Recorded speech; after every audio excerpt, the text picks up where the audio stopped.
Isa lang yung aming ulam.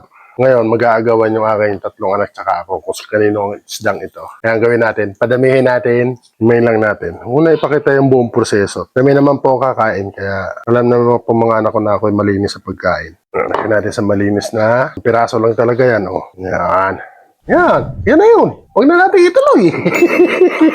Log. Whoop. Duha. Yan. Timplahan natin ng paminta. Ayon sa inyong panlasa. Yung isda may konting alat na yun, kaya kung yung dadamihan. Yan. Yan. Para mabango, lagyan natin ng konting seasoning. Kumuha ako sa tanim ko ng dahon ng sibuyas ba. Yan. Oh. Yan. Sibuyas. Kung kayo may carrots, pwedeng lagyan. May kulay-kulay ba? Colors giving! Dapat ganyan ang gayat, pare-pareho. Cornstarch ba? Meron. Lagyan ko kahit dalawang ano. Lagyan na natin kasi may naglagay tayong carrot eh.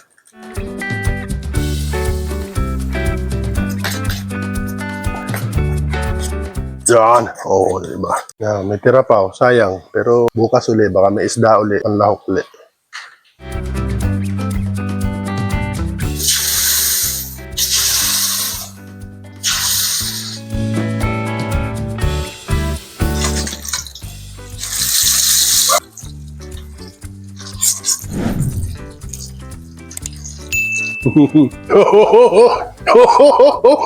Sarap. Lagyan ko ng sweet chili sauce. Oh. Naghahanap to ng maraming bahaw. Kaya hindi ko pinasapaw ang kanin. Taste test. Oh. Isang isda, tatlong itlog, lumabas ng ganyan. Kaysa mag-uulam daw ng itlog yung isa. Yung isa, akin ang isda.